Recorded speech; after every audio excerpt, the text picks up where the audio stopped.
Chapter 14. The Talking Flowers. It was not long before I received the unwelcome news that yet another tutor had been found for me. This time it was a certain individual named Kralefsky, a person descended from an intricate tangle of nationalities, but predominantly English. The family informed me that he was a very nice man, and one who was, moreover, interested in birds, so we should get on together.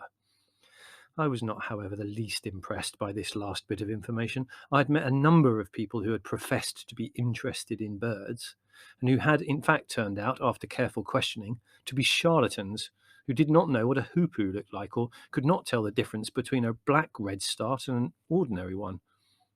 I felt certain that the family had invented this bird-loving tutor simply in an effort to make me feel happier about having to start to work once again. I was sure that his reputation as an ornithologist would turn out to have grown from the fact that he once kept a canary when he was 14. Therefore, I set off for town to my first lesson in the gloomiest possible frame of mind. Kralefsky lived in the top 2 stories of a square, mildewed old mansion that stood on the outskirts of the town.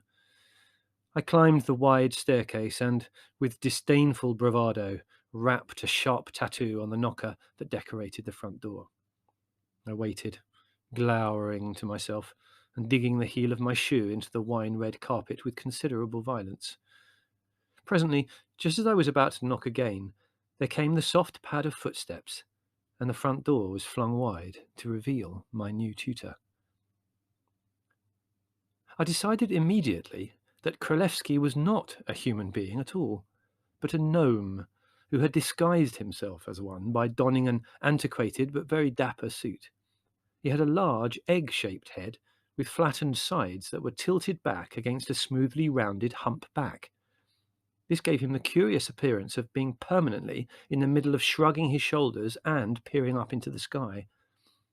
A long, fine-bridged nose with widely flared nostrils curved out of his face, and his extremely large eyes were liquid and of a pale sherry colour. They had a fixed, far-away look in them, as though their owner were just waking up out of a trance. His wide, thin mouth managed to combine primness with humour, and now it was stretched across his face in a smile of welcome, showing even but discoloured teeth. "Gerry Durrell?" he asked, bobbing like a courting sparrow and flapping his large bony hands at me. "Gerry Durrell, is it not? Come in, my dear boy, do come in." He beckoned me with his long forefinger, and I walked past him into the dark hall, the floorboards creaking protestingly under their mangy skin of carpet. "Through here, this is the room we shall work in," fluted Kralefsky, throwing open a door and ushering me into a small, sparsely furnished room. I put my books on the table and sat down in the chair he indicated. He leaned over the table, balancing on the tips of his beautifully manicured fingers, and smiled at me in a vague way. I smiled back, not knowing quite what he expected. "Friends!" he exclaimed rapturously. "It is most important that we are friends. I am quite certain we will become friends. Aren't you?" I nodded seriously, biting the inside of my cheeks to prevent myself from smiling. "Friendship," he murmured, shutting his eyes in ecstasy at the thought. "Friendship. That's the ticket." His lips moved silently, and I wondered if he was praying, and if so, whether it was for me, himself, or both of us. A fly circled his head, and then settled confidently on his nose. Kralefsky started, brushed it away, opened his eyes, and blinked at me. Yes, that's it," he said firmly. "I'm sure we shall be friends. Your mother tells me that you have a great love of natural history. This, you see, gives us something in common straight away. A bond, as it were, eh?" He inserted a forefinger and thumb into his waistcoat pocket, drew out a large gold watch, and regarded it reproachfully. He sighed, replaced the watch, and then smoothed the bald patch on his head that gleamed like a brown pebble through his licheny hair. "I am by way of being an aviculturist, albeit an amateur," he volunteered modestly. "I thought perhaps you might care to see my collection. Half an hour or so with the feathered creatures will, I venture to think, do us no harm before we start work.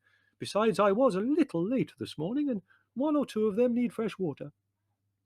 He led the way up a creaking staircase to the top of the house and paused in front of a green baize door.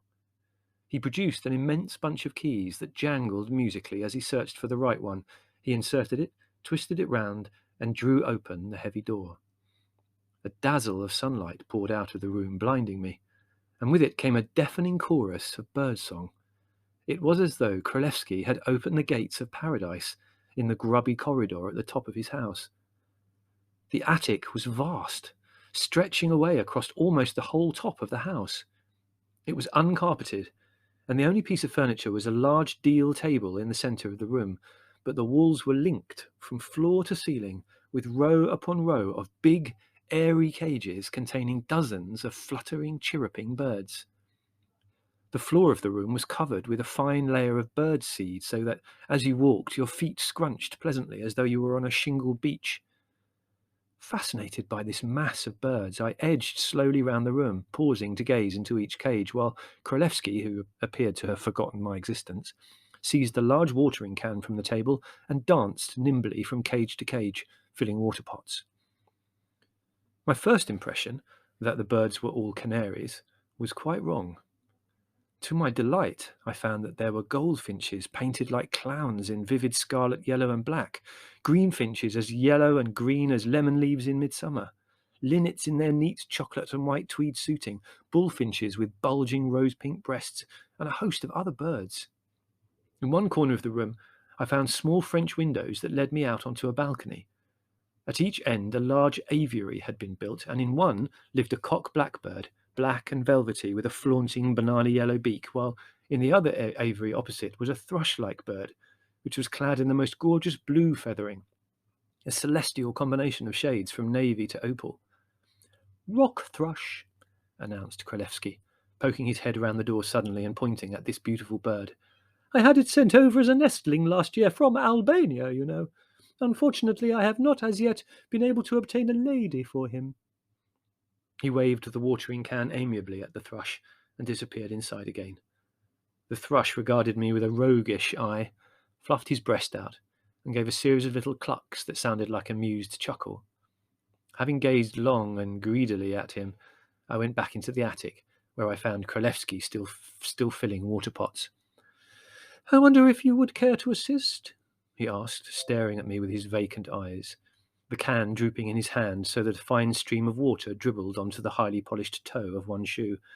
"A task like this is so much easier if two pairs of hands work on it, I always think. Now, if you hold the watering can, so I will hold out the pots to be filled. Excellent, that's the ticket. We shall accomplish this in no time at all." So while I filled the little earthenware pots with water, Kralefsky took them carefully between finger and thumb and inserted them deftly through the cage doors as though he were popping sweets into a child's mouth. As he worked, he talked to both me and the birds with complete impartiality, but as he did not vary his tone at all, I was sometimes at a loss to know whether the remark was addressed to me or to some occupant of the cages. "Yes, they're in fine fettle today. It's the sunshine, you know. As soon as it gets to this side of the house, they start to sing, don't you? You must lay more next time. Only two, my dear, only two. You couldn't call that a clutch with all the good will in the world. Do you like this new seed? Do you keep any yourself, eh? There are a number of most interesting seed-eaters found here. Don't do that in your clean water. Breeding some of them is, of course, a task, but a most rewarding one, I find, especially the crosses. I've generally had great success with crosses, except when you only lay two, of course. Rascal, rascal!" Eventually the watering was done, and Kralefsky stood surveying his birds for a moment or so, smiling to himself and wiping his hands carefully on a small towel. Then he led me round the room, pausing before each cage to give me an account of the bird's history, its ancestors, and what he hoped to do with it. We were examining, in a satisfied silence, a fat, flushed bullfinch, when suddenly a loud, tremulous ringing sound rose above the clamour of birdsong. To my astonishment, the noise appeared to emanate from somewhere inside Kralevsky's stomach. "By Jove!" he exclaimed in horror, turning agonized eyes on me. "By Jove!" He inserted finger and thumb into his waistcoat and drew out his watch. He depressed a tiny lever and the ringing sound ceased. I was a little disappointed that the noise should have had such a commonplace source. To have a tutor whose inside chimed at intervals would, I felt, have greatly added to the charm of the lessons. Kralefsky pressed eagerly at the watch and then screwed up his face in disgust. "By Jove," he repeated faintly, 12 o'clock already. Winged time indeed. Dear me, and you leave at 1/2 past, don't you?" He slipped the watch back into his pocket and smoothed his bald patch. "Well," he said at last, "we cannot, I feel, achieve any scholastic advancement in half an hour. Therefore, if it would pass the time pleasantly for you, I suggest we go into the garden below and pick some groundsel for the birds. It's so good for them, you know, especially when they're laying." So we went into the garden and picked groundsel until Spiro's car honked its way down the street like a wounded duck. "Your car, I believe," observed Kralefsky politely. "We have certainly managed to gather a good supply of green stuff in the time. Your assistance was invaluable. Now, tomorrow you'll be here at 9 o'clock sharp, won't you? That's the ticket. We may consider this morning was not wasted. It was a form of introduction, a measuring up of each other. And I hope a chord of friendship has been struck. By Jove, yes, that's very important. Well, au revoir. Until tomorrow, then." As I closed the creaking, wrought-iron gates, he waved at me courteously and then wandered back towards the house, leaving a trail of golden-flowered groundsel behind him, his hump back bobbing among the rose bushes.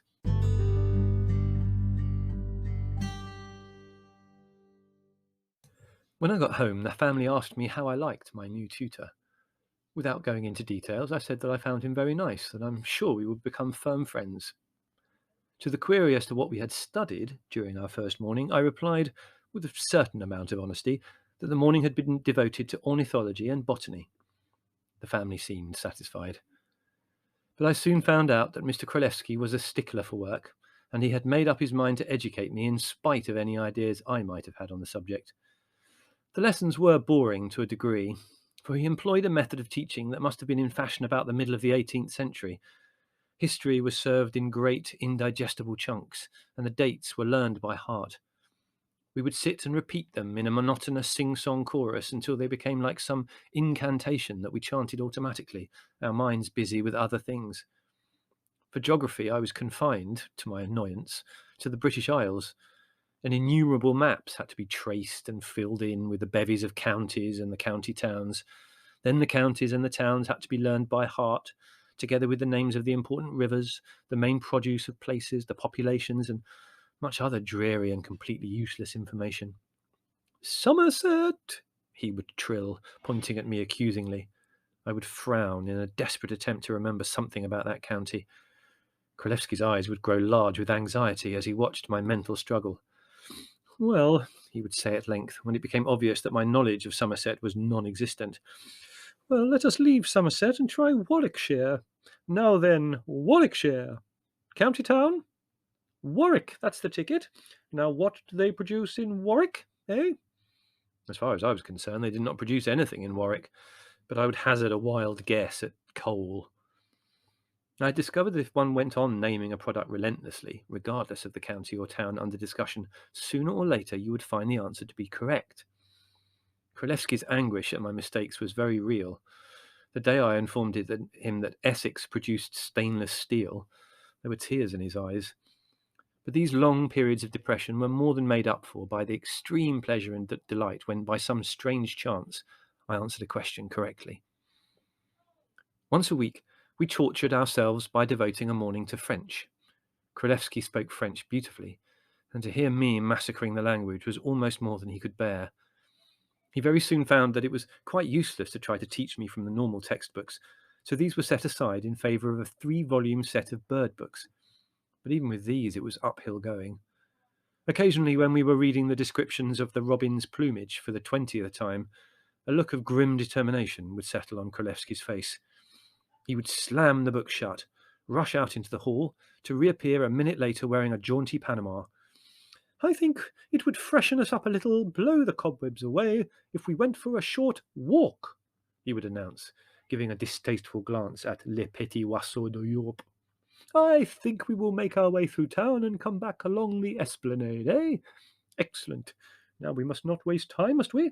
It must be a good opportunity for us to practice our conversational French, won't it? So no English, please. Everything to be said in French. It is in this way that we shall become familiar with the language."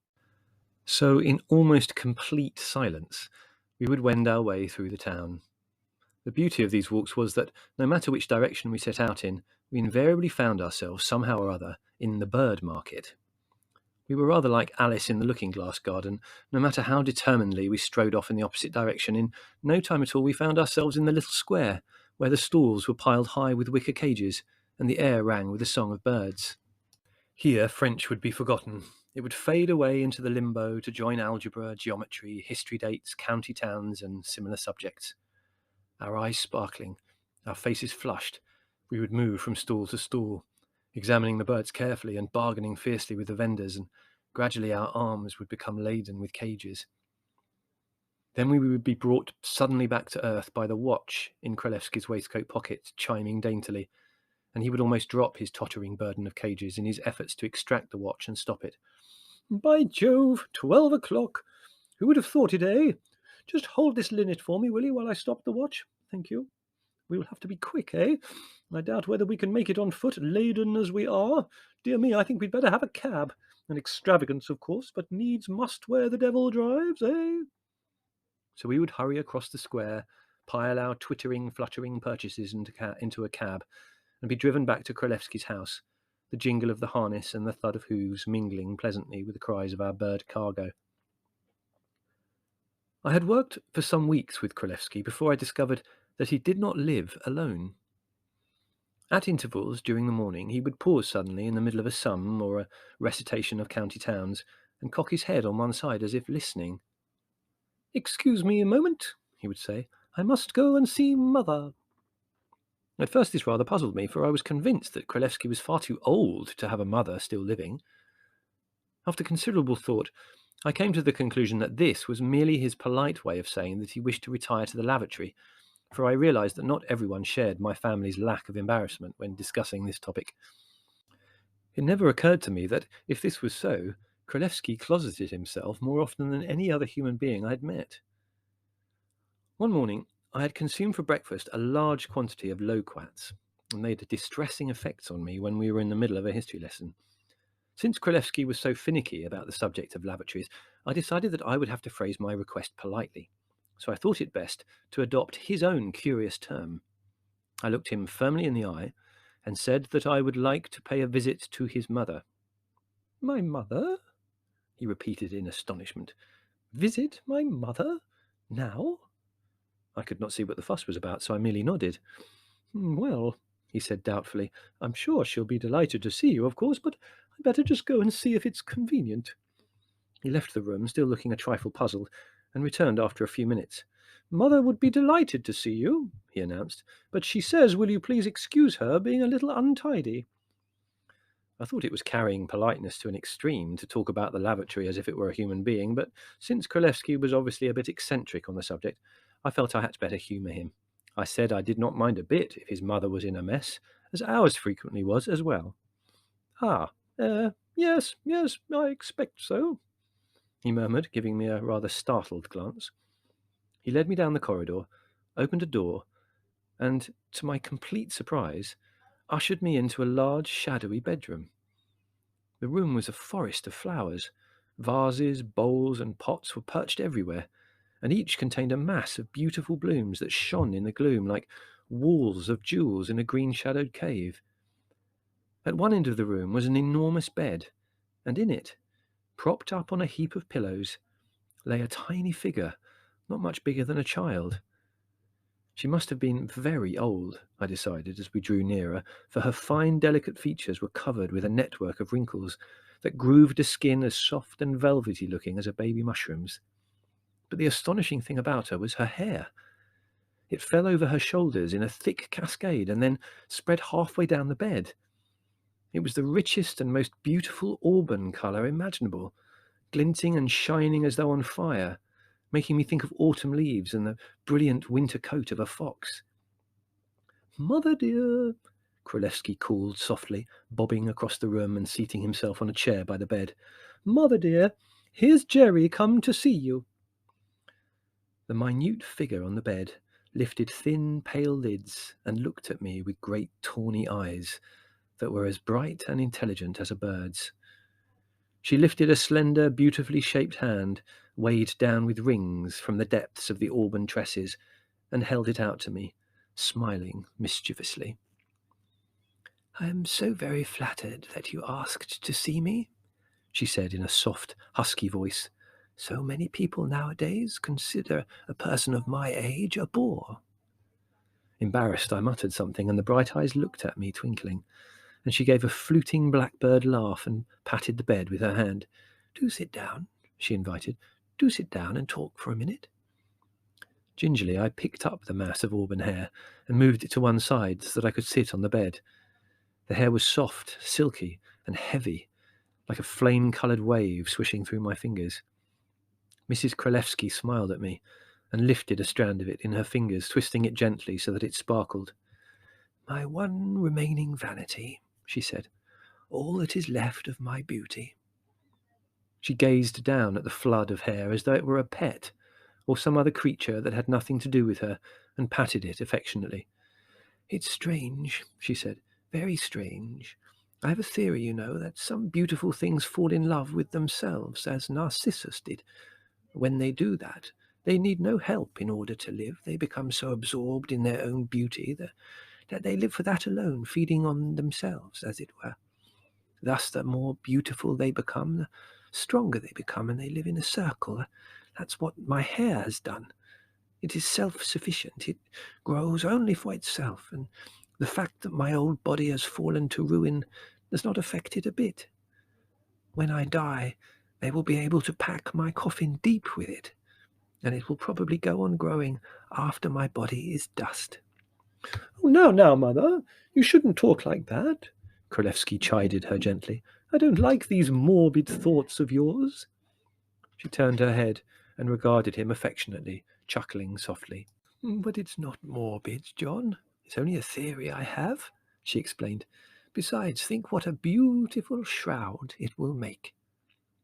She gazed down at her hair, smiling happily. In the silence, Kralevsky's watch chimed eagerly, and he started, pulled it out of his pocket, and stared at it. "By Jove!" he said, jumping to his feet. "Those eggs should have hatched. Excuse me a minute, will you, Mother? I really must go and see." Run along," she said. "Gerry and I will chat until you come back. Don't worry about us." "That's the ticket!" exclaimed Kralevsky, and bobbed rapidly across the room between the banks of flowers, like a mole burrowing through a rainbow. The door sighed shut behind him, and Mrs. Kralevsky turned her head and smiled at me.